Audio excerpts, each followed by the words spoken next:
Décembre 1945. Un escadron de l'US Navy se volatilise au large des côtes de la Floride. Mars 1918. Un gigantesque cargo en route vers Baltimore disparaît sans laisser de traces. Au fil des années, de nombreux autres avions et navires ont disparu en pleine mer, dans une zone d'environ 1 million de kilomètres carrés, qui a longtemps été source de mystères et de légendes terrifiantes.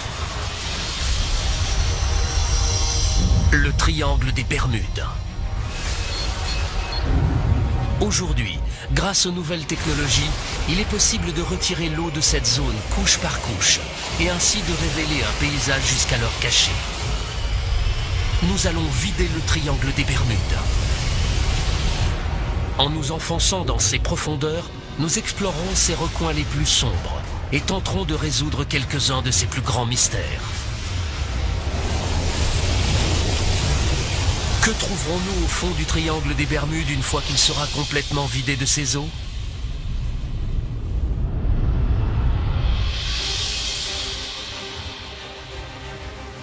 Les Bermudes, un archipel situé à près de 1000 km de la côte est des États-Unis. Pendant des siècles, elles ont servi de mouillage aux navires de l'Atlantique, mais les eaux de l'archipel constituent une menace mortelle. Les Bermudes sont très attractives, mais également très dangereuses pour les marins qui n'ont jamais navigué dans ces eaux. Le seul nom de Bermudes suffisait à faire naître la peur dans le cœur des marins. L'archipel finit par être surnommé l'île des démons. Le paradoxe de cet archipel paradisiaque, c'est que pendant ces 2-3 premiers siècles, c'était littéralement un cimetière de bateaux. En tant que gardien des épaves historiques des Bermudes, Philippe Rouja est chargé de suivre et de surveiller les navires qui reposent au fond de la mer. Il y a de quoi faire, car ces eaux en abriteraient jusqu'à 300.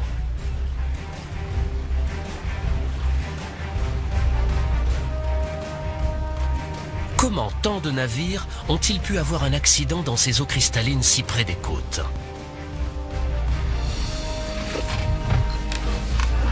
Aujourd'hui, Philippe va explorer plusieurs épaves susceptibles de lever le voile sur ce mystère.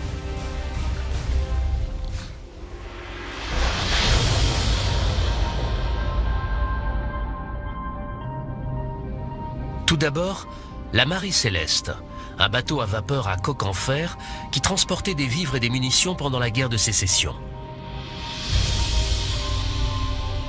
Le navire a quitté les Bermudes, il est descendu jusqu'à la côte sud et il a coulé juste là. C'est très curieux parce que ce n'est vraiment qu'à 800 mètres du rivage. En plus, ce jour-là, la mer était plate et calme. Tout cela est très intriguant, on essaie de comprendre comment ça a pu arriver.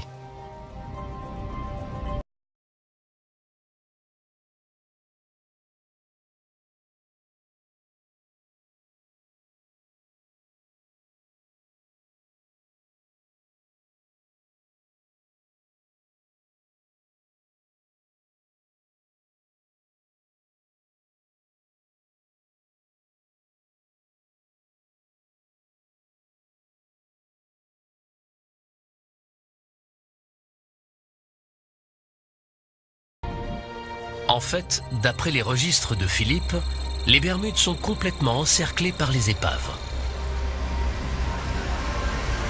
Il y a forcément quelque chose dans ces eaux qui menace les navires. Mais quoi? Pour le découvrir et résoudre d'autres mystères qui entourent le triangle des Bermudes depuis longtemps, nous avons besoin d'observer ce qui se cache sous l'eau. Nous devons vider la zone couche par couche,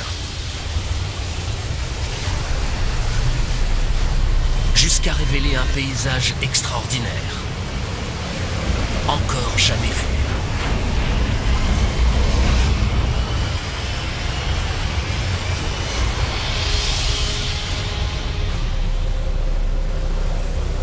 Observer les profondeurs des Bermudes n'est possible que grâce à une technologie en évolution rapide connue sous le nom de cartographie par sonar.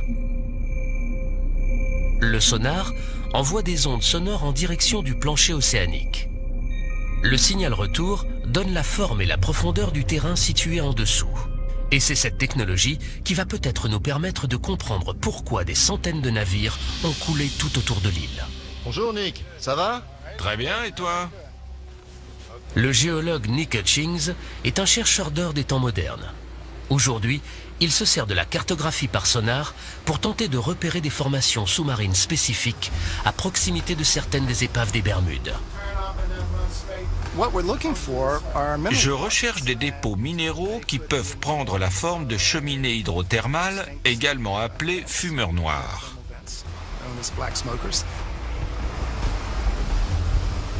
Nick croit que les cheminées aujourd'hui éteintes pourraient contenir des minéraux et des métaux rares.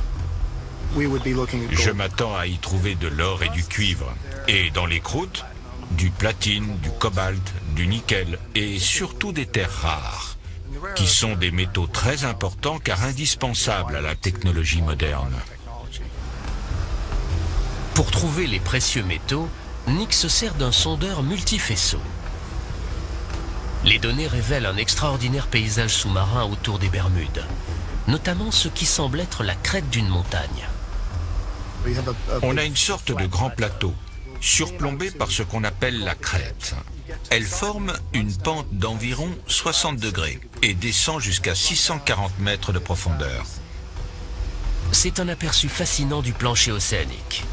Mais comment se fait-il qu'on trouve la crête d'une montagne sous-marine au large des côtes des Bermudes? Pour bien comprendre, nous avons besoin de prendre un peu de recul. Grâce aux dernières données sonar récoltées tout autour des Bermudes, il nous est maintenant possible de virtuellement vider toute cette zone. Sans eau, le minuscule archipel semble perché au sommet d'une spectaculaire montagne. Un mont sous-marin de près de 4 km de haut, perdu au milieu de l'océan Atlantique. Comment est-il arrivé là? Si l'île est là aujourd'hui, c'est parce qu'une très importante éruption volcanique a eu lieu dans cette zone, qui est relativement isolée de la plaque océanique et qui s'étire depuis la première phase de développement de l'océan Atlantique. En plusieurs millions d'années, le volcan est devenu de plus en plus grand, jusqu'à dépasser de la surface de l'eau. Le volcan est entré en éruption, formant une gigantesque île volcanique qui s'élèverait près d'1 kilomètre au-dessus du niveau actuel de la mer. Le volcan s'est éteint il y a 30 millions d'années. Après ça, balayé par les vents et la pluie, la montagne s'est affaissée jusqu'à devenir un plateau. Puis, à la fin de la période glaciaire, les Bermudes ont été presque entièrement recouvertes par la montée des eaux, à l'exception d'un petit archipel.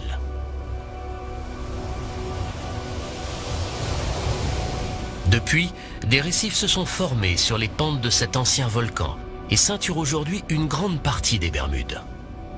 Les récifs des Bermudes sont une barrière naturelle qui nous protège de la fureur de l'océan, mais ils ont également mené beaucoup de marins à leur perte. Ces récifs sont potentiellement mortels pour les navigateurs. Mais la vraie menace, c'est ce qui vit dessus. Ces formations sont surnommées boilers ou brisants. Les brisants sont composés d'un certain type d'algues rocheuses et de millions de coquilles de minuscules mollusques. Ensemble, elles forment une structure calcaire incroyablement dure, pouvant atteindre 10 mètres de haut et dépasser de la surface de l'eau à marée basse.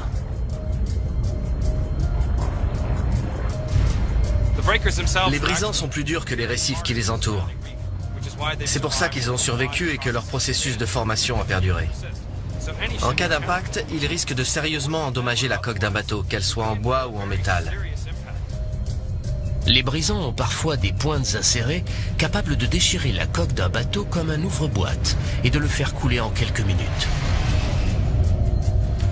Et c'est quand la mer est calme qu'ils peuvent être les plus dangereux. L'ironie du sort, c'est que les brisants sont plus visibles lorsqu'il y a des vagues et de la houle. Donc en fait, c'est quand la mer est plate et calme qu'ils sont le plus dangereux parce qu'on ne les voit pas du tout. Les brisants sont responsables du naufrage de nombreuses épaves des Bermudes, dont celle de la Marie Céleste. Cette menace cachée entoure l'archipel, héritage mortel de son passé volcanique. Vider le triangle des Bermudes a permis d'expliquer la présence de centaines d'épaves. Mais il ne s'agit là que d'une toute petite zone, dans un immense triangle, délimité par l'archipel des Bermudes, la côte nord de Porto Rico au sud et la Floride à l'ouest. L'un des plus célèbres mythes du triangle des Bermudes remonte à la Seconde Guerre mondiale. Le vol 19, ou la patrouille perdue. Une équipe de plongeurs s'apprête à partir à la recherche d'un avion ayant participé aux curieux événements de cette fameuse journée.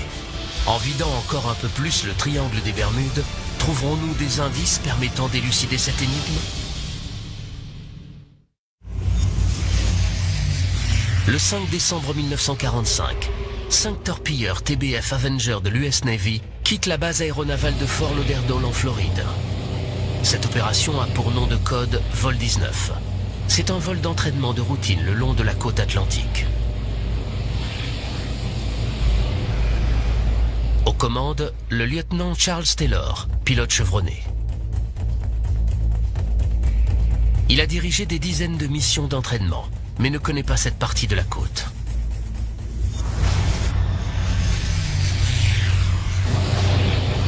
À mi-chemin, les choses commencent à se gâter. Le lieutenant Taylor signale un problème avec ses instruments de navigation. La météo se dégrade très vite. Et bientôt, ils sont définitivement perdus. Un Martin PBM-5 Mariner part en mission de sauvetage pour tenter de localiser la patrouille et guider les pilotes jusqu'à la base. Le Mariner envoie un message de routine avant de disparaître à son tour. Ni les torpilleurs du vol 19, ni l'appareil parti à leur recherche n'ont jamais été retrouvés. Toutes sortes de théories aussi étranges qu'incroyables ont été avancées pour expliquer la disparition de ces appareils. Enlèvement par des extraterrestres, présence d'un champ électromagnétique. L'hypothèse la plus vraisemblable, c'est que les pilotes se sont tout simplement perdus et à court de carburant ont été forcés d'amérir quelque part dans l'océan. Pour le Mariner et les torpilleurs du vol 19, les ennuis ont commencé quelque part au large des Bahamas. Et aujourd'hui, pour la première fois, il est possible de vider cette zone jusqu'au plancher océanique sur près de 5 km de profondeur. Ce processus révèle une vaste zone sous-marine sans relief, connue sous le nom de plaine abyssale. Un gigantesque désert. On comprend aisément pourquoi les avions n'ont jamais été retrouvés. Mais aujourd'hui, 70 ans plus tard, nous allons peut-être enfin réussir à localiser le Martin Mariner, parti au secours des torpilleurs du vol 19. Mike Barnett est un plongeur technique spécialisé dans la recherche d'avions perdus. Après des années passées à enquêter sur l'incident du vol 19, il pense avoir enfin réussi à déterminer où le Mariner s'est écrasé. J'ai essayé de recréer le parcours de l'avion dans mon esprit, jusqu'à l'endroit où il a pu s'écraser. Il a décollé de la base aéronavale de Banana River. Il est parti en direction du nord jusqu'au Cap Canaveral. Puis il s'est éloigné de la côte pour rejoindre la zone de recherche qu'on lui avait assignée. Il y avait un cargo non loin qui dit avoir aperçu une explosion en plein ciel, environ une demi-heure après le décollage du Mariner. Quand le bateau s'est approché, il n'a trouvé aucun débris. Donc soit l'avion a coulé, soit des morceaux ont été emportés par le Gulf Stream. Aujourd'hui, Mike et son équipe se préparent à partir à la recherche des restes de l'avion perdu. Le site que nous allons fouiller aujourd'hui est à 70 mètres de profondeur, à environ 80 km de la côte. Nous pensons que ça vaut le coup d'aller enquêter là-bas, parce que c'est dans le périmètre de recherche. C'est un peu plus sonore, mais avec l'influence du Gulf Stream, l'avion a pu être emporté vers le nord. Des pêcheurs du coin ont aperçu des épaves dans cette zone. Mike les cherche avec son sonar. On vient de passer au-dessus de la cible. C'est à peine détectable et plutôt petit, ce qui est normal pour un avion. Je crois qu'on n'a plus qu'à enfiler nos combinaisons de plongée et aller voir ça de plus près.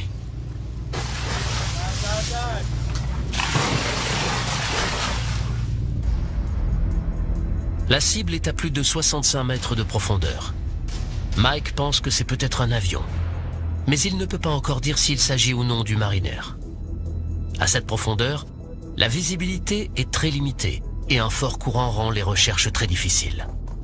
On sait qu'on est proche, les épaves attirent les poissons et il y en a beaucoup ici, alors on sait qu'on n'est pas loin. Soudain, les plongeurs aperçoivent quelque chose dans la pénombre.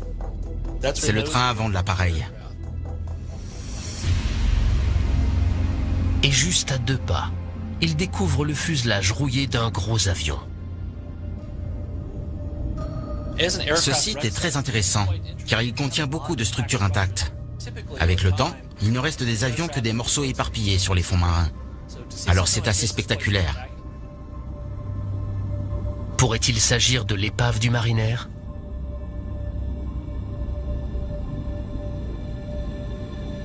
La prochaine étape consiste à récolter toutes les preuves permettant d'identifier l'appareil. Il remarque des pylônes le long des ailes, qui servaient sans doute à relier les flotteurs à l'appareil. Apparemment, il s'agissait d'un avion amphibie. Il y a également des hublots sur le côté du fuselage, exactement comme sur un Mariner. Par ailleurs, le plan horizontal de l'appareil semble correspondre aux photos de l'avion disparu. Il s'agit donc peut-être de l'appareil parti au secours des torpilleurs du vol 19. Mais l'équipe n'a pas encore trouvé de preuves concluantes. C'est un avion, c'est sûr. Il présente des caractéristiques intéressantes. Il y a beaucoup d'éléments que l'on s'attendrait à retrouver sur un avion de sauvetage. Je vais rentrer et observer les photos et les vidéos. Je suis très excité. Tout cela mérite une enquête plus approfondie.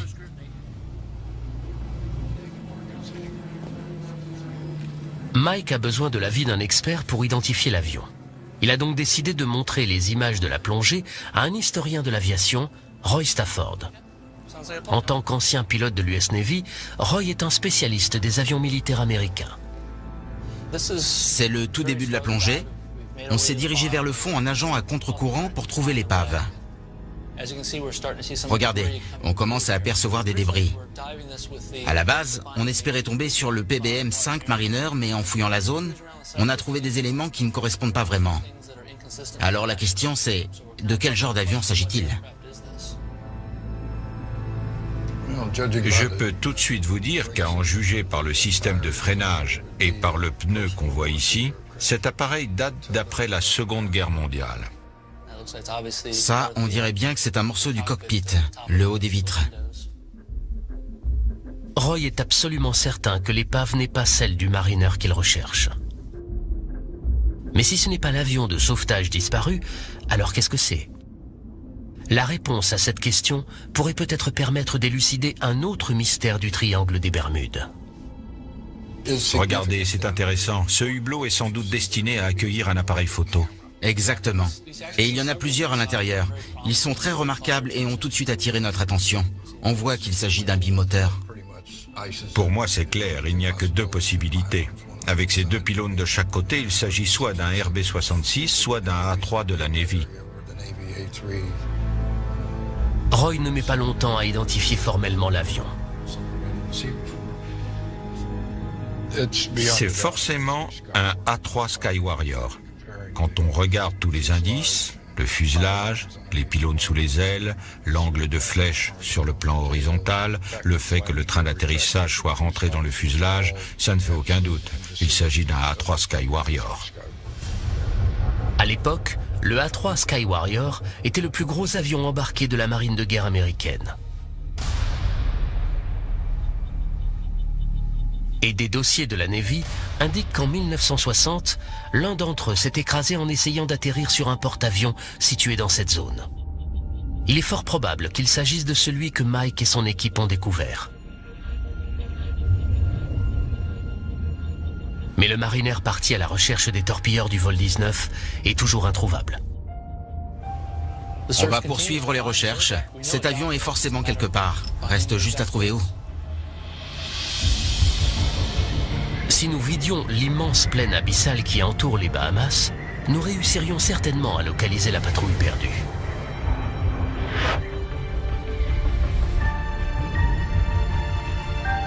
Et à en juger par l'état des autres épaves retrouvées au fond de l'océan, voilà à quoi ces avions ressembleraient après 70 années passées en mer.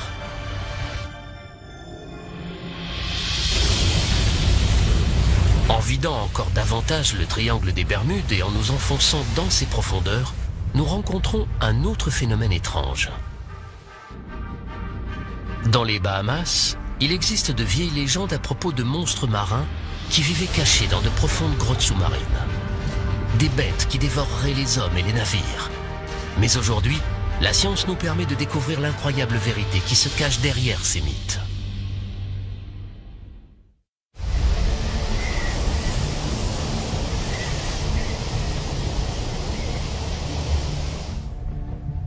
À seulement 80 km de la côte de Floride, dans la pointe ouest du triangle des Bermudes, se trouvent les Bahamas.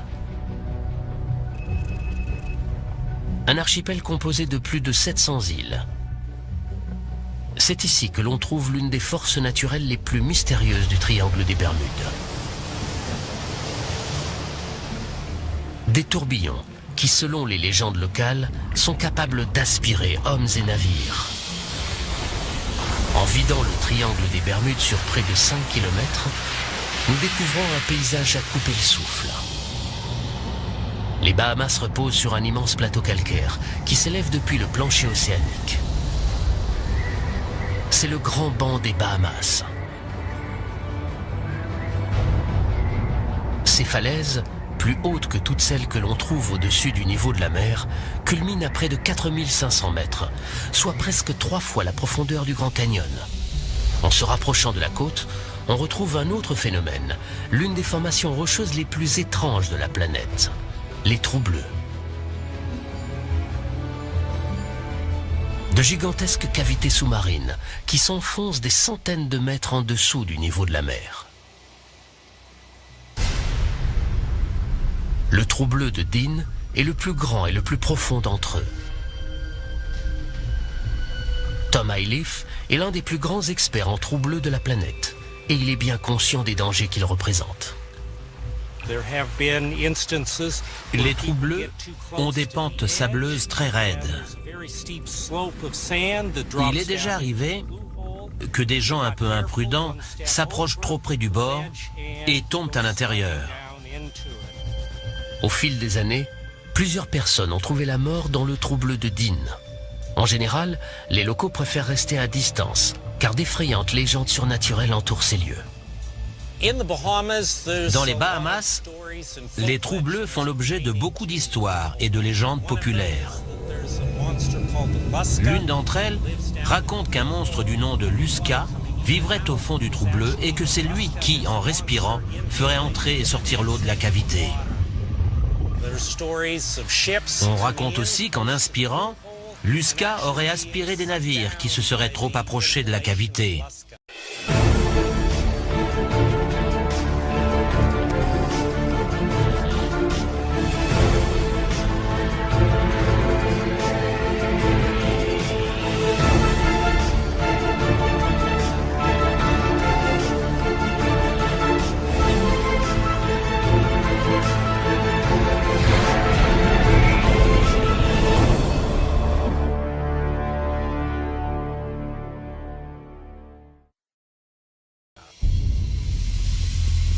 Aussi incroyable que cela puisse paraître, Tom a observé des tourbillons dans le trou bleu de Dean comme ceux dont parlent les légendes. À marée montante, j'ai déjà aperçu jusqu'à 3 vortex ou tourbillons aspirer l'eau en même temps au fond de cette cavité. Tom tient à trouver une explication rationnelle à cet étrange phénomène. La marée joue un rôle important. Mais se pourrait-il qu'il y ait d'autres forces à l'œuvre dans les profondeurs de ce trou bleu largement inexploré?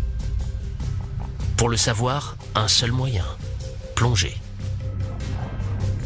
Tom a beau explorer les trous bleus des Bahamas depuis plus de 20 ans, il est toujours aussi émerveillé qu'au premier jour.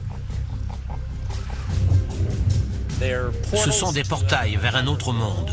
Quand on plonge là-dedans, on se retrouve dans un endroit qui ne ressemble à aucun autre sur la planète. Les trous bleus sont des formations naturelles atypiques que les géologues pensent aujourd'hui comprendre. Pendant la dernière période glaciaire, le niveau de la mer était plus bas et tout ce calcaire dépassait de la surface de l'eau. Des pluies acides se sont infiltrées dans la roche, érodant le calcaire et y creusant de larges cavités.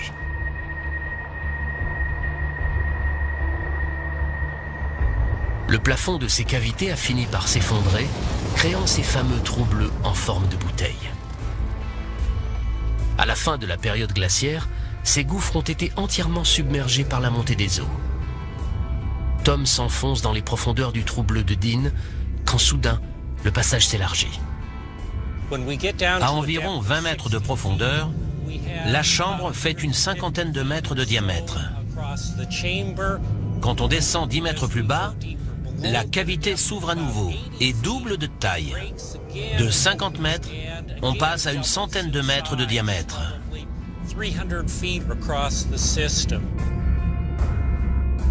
Soudain, à 35 mètres de profondeur, Tom aperçoit ce qui semble être des tunnels latéraux partant de l'entonnoir principal. Ils sont petits, mais exercent une puissante force de succion. Dans ces tunnels, il y a de puissants courants de marée qui essaient de nous aspirer. Nous ne sommes pas allés très loin et pourtant, au retour, il a fallu tirer de toutes nos forces sur la corde pour sortir. À 45 mètres de profondeur, Tom atteint sa limite. Il n'est jamais descendu plus bas. Seule une poignée de plongeurs spécialisés a osé s'aventurer plus loin. L'un d'entre eux est même descendu 200 mètres en dessous du niveau de la mer, mais les profondeurs du trou bleu restent largement inexplorées.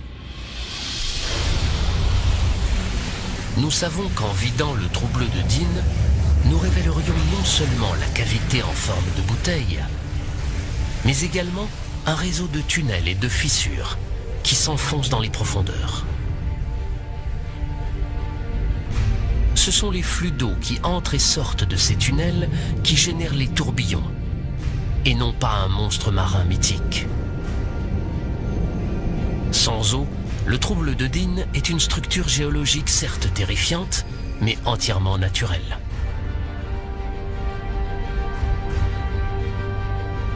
Si les trous bleus des Bahamas livrent peu à peu leurs secrets, il reste encore de nombreux phénomènes inexpliqués dans le triangle des Bermudes. D'étranges légendes évoquent de gigantesques murs d'eau qui sortent de nulle part. Il existe également une curieuse substance sous-marine qui recouvre les fonds marins et qui serait capable de détruire des navires. Mars 1918. Un navire de marchandises de la marine américaine quitte la Barbade. Le USS Cyclops est un gigantesque vraquier de 19 000 tonnes. Il transporte une cargaison de manganèse et compte 309 hommes à bord. Un jour seulement après avoir levé l'ancre, il pénètre dans les eaux les plus profondes de tout le triangle des Bermudes et disparaît. Jamais personne n'a retrouvé la moindre trace de l'immense navire ou de son équipage.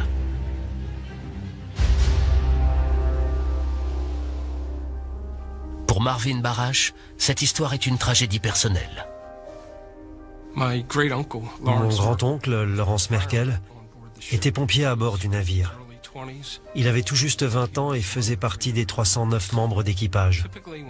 En général, quand les bateaux disparaissent, on retrouve toujours quelque chose. Le bout d'un canot de sauvetage, un peu de la cargaison, un morceau d'épave. Mais là, rien. Le fait qu'aucun morceau d'épave n'ait jamais été retrouvé a alimenté les théories les plus folles. On s'est mis à raconter toutes sortes d'histoires étranges. Un journal de Washington, D.C. prétendait que des pirates avaient pris le contrôle du bateau et qu'ils voguaient sur les eaux de l'Amazone.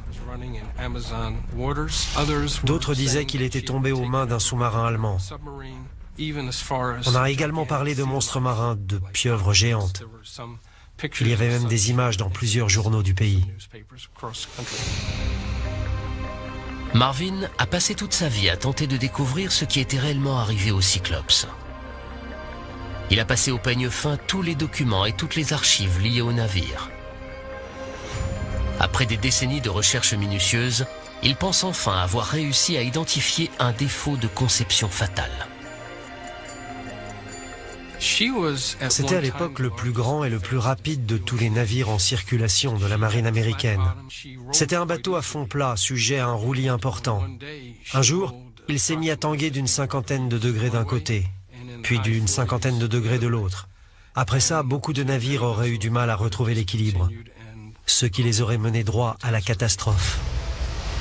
Étant donné que le bateau était très enclin au tangage, se pourrait-il que quelque chose ait pu le faire chavirer ? Quelque chose d'extraordinaire ? Pendant des siècles, les vagues scélérates ont alimenté de nombreuses histoires de marins. De gigantesques murs d'eau sortis de nulle part, engloutissant tous les navires sur leur passage.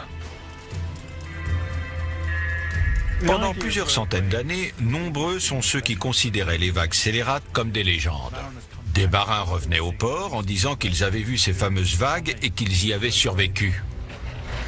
Selon le docteur Simon Boxall, ces vieilles légendes de vieux loups de mer ne peuvent plus être ignorées. Grâce aux satellites, on peut observer la planète entière en quelques jours. Au cours des 20 dernières années, nous avons détecté et mesuré des vagues scélérates qui, dans certains cas, faisaient plus de 30 mètres de haut. Donc elles existent. Ces vagues géantes ont même parfois été filmées.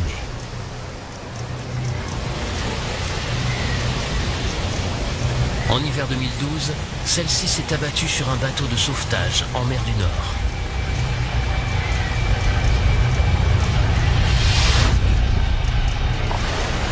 Étant donné les conditions météorologiques extrêmes dans le triangle des Bermudes, des vagues scélérates d'une telle envergure pourraient-elles s'y former ? On a l'Atlantique Nord, les tempêtes équatoriales, les fréquents ouragans, les orages qui arrivent du golfe du Mexique. Tous ces éléments combinés créent une mer très instable et agitée avec des vagues scélérates. Les eaux agitées du triangle des Bermudes ont-elles produit une vague scélérate assez grande pour couler le Cyclops ?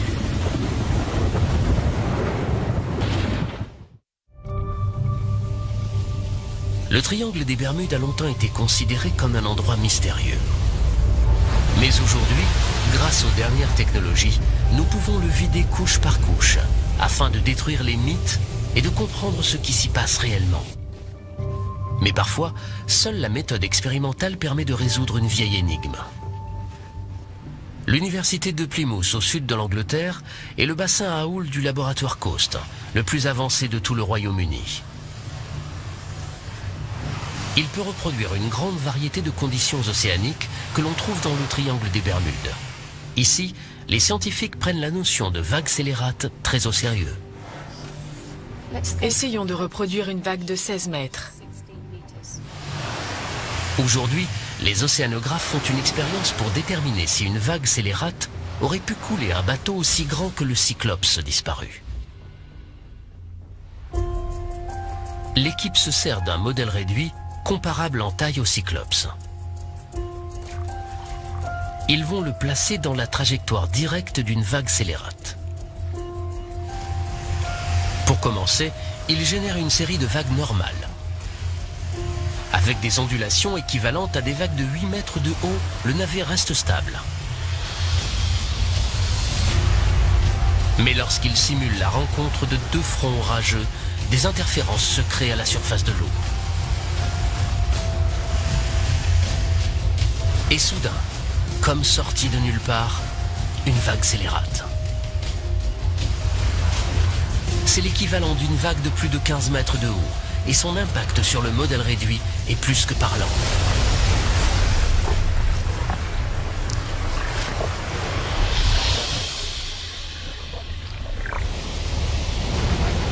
Cela prouve bien qu'en théorie, une vague scélérate aurait très bien pu couler le Cyclops.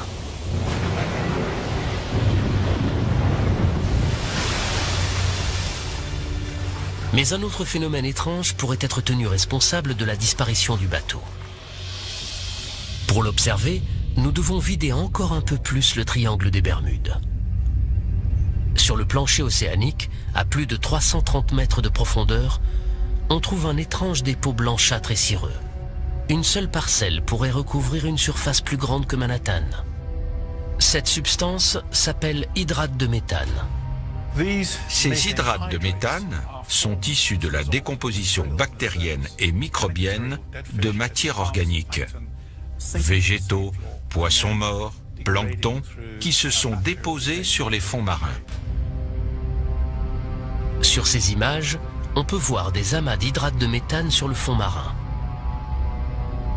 Il arrive également que le méthane soit piégé dans des poches situées sous le plancher océanique. En 1981, en mer de Chine méridionale, un navire de forage a touché une poche de gaz peu profonde, libérant ainsi le méthane contenu à l'intérieur. En remontant à la surface, le gaz a déséquilibré le bateau, qui a fini par chavirer, puis par couler.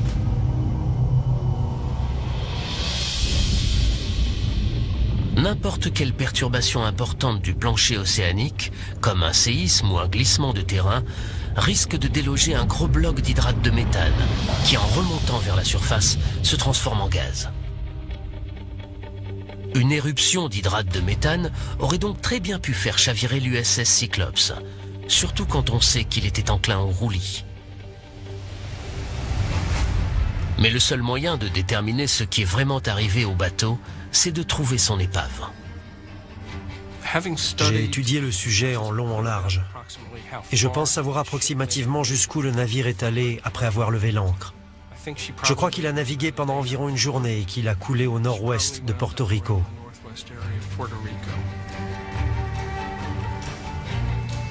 Marvin espère que l'on arrivera un jour à localiser l'épave. Trouver la dernière demeure du Cyclope, de mon grand-oncle et de tous ceux qui ont servi à ses côtés représenterait énormément pour moi. Mais si les calculs de Marvin sont exacts, le navire ne sera pas facile à retrouver. En vidant la zone, on découvre une fosse qui s'enfonce jusqu'à 8 km en dessous du niveau de la mer. La fosse de Porto Rico. C'est le point le plus profond du triangle des Bermudes, et même de tout l'océan Atlantique.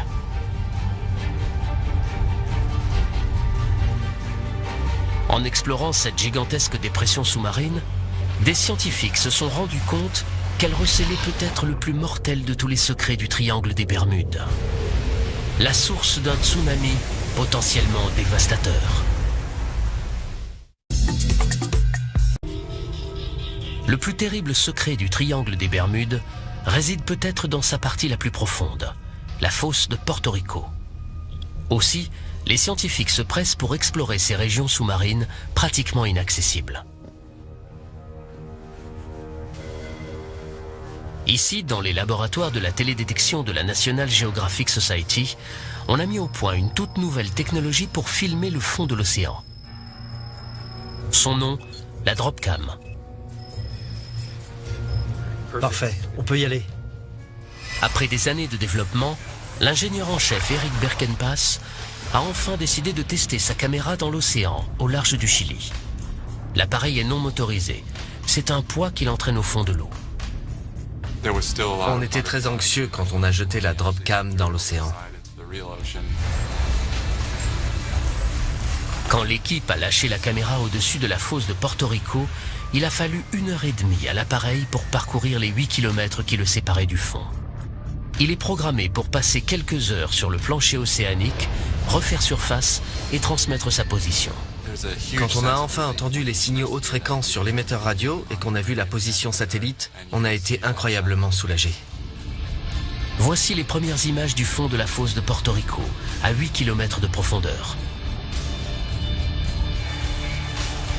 Ce projet de télédétection des fonds marins nous donne un aperçu de l'une des grandes régions inexplorées de la planète. Mais il ne s'agit là que d'une série de plans ne couvrant qu'une zone de quelques mètres carrés à la fois. Si l'on veut vider entièrement la fosse de Porto Rico, il nous faut plus de données. Yuri Tenbrink, scientifique à l'Institut d'études géologiques des États-Unis, tente d'établir une carte complète de la fosse. Et selon lui, il n'y a pas une minute à perdre.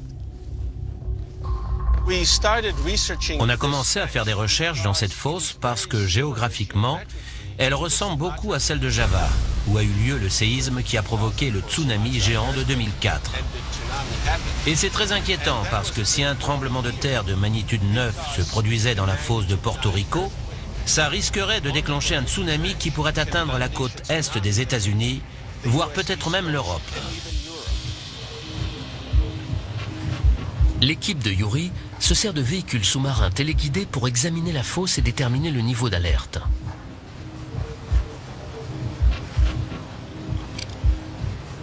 Les véhicules envoient des ondes sonores afin d'obtenir une lecture du terrain aussi précise que possible. La cartographie 3D révèle les parois abruptes d'immenses canyons sous-marins. Dans certains rifts et vallées, les parois atteignent parfois près d'1 kilomètre de haut. Les géologues savent depuis longtemps que cette fosse est le résultat de la subduction de la plaque nord-américaine sous celle des Caraïbes. Mais ce que les nouvelles données suggèrent, c'est que ce terrain pourrait être propice aux avalanches sous-marines.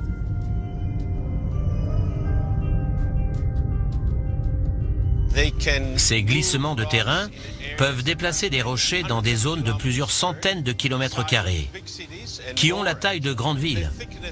Ces blocs de pierre font au moins 200 mètres d'épaisseur et peuvent atteindre 10 voire 20 kilomètres de long. Un glissement sous-marin de cette envergure pourrait provoquer un tsunami qui risquerait de menacer la côte est des États-Unis, comme le craignait Yuri. Pensez à Boston, Charleston, Baltimore et à toutes les centrales nucléaires situées le long de la côte. S'il y a un risque de tsunami, il faut s'y préparer.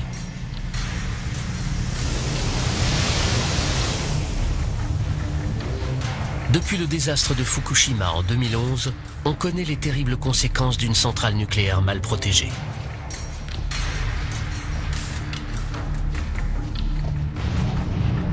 Pour qu'un tsunami équivalent atteigne la côte américaine, il faudrait qu'un séisme de magnitude 9 se produise dans la fosse. Pour évaluer la probabilité que cela arrive, l'équipe de Yuri a prélevé des échantillons de roches dans la fosse pour les analyser en laboratoire. Ce qu'ils ont découvert est un immense soulagement pour les habitants de la côte est des États-Unis. Mais ceux qui vivent plus près de la fosse, eux, ne sont pas à l'abri de la catastrophe. Compte tenu de l'état actuel de nos connaissances, nous ne sommes pas sûrs qu'un séisme de cette envergure puisse se produire ici. Ce qui ne veut pas dire que de gros tremblements de terre de magnitude 8 à 8,5 ne puissent pas avoir lieu. Ils n'auront peut-être aucun impact sur la côte est des États-Unis, mais risquent de causer des dégâts considérables dans les Caraïbes. Il est également possible qu'un séisme au centre de la fosse déclenche une éruption d'hydrate de méthane, nous confortant ainsi dans l'idée que ce gaz peut être à l'origine de quelques disparitions tristement célèbres du triangle des Bermudes. Les données récoltées par Yuri nous permettent de vider la fosse de Porto Rico sur près de 800 km. Étant donné sa taille et sa profondeur abyssale, on comprend mieux pourquoi certains navires et avions n'ont jamais été retrouvés. La fosse est cernée par de spectaculaires falaises abruptes de plusieurs kilomètres de haut. Un paysage véritablement impressionnant au fond de l'océan. À 8 kilomètres de profondeur.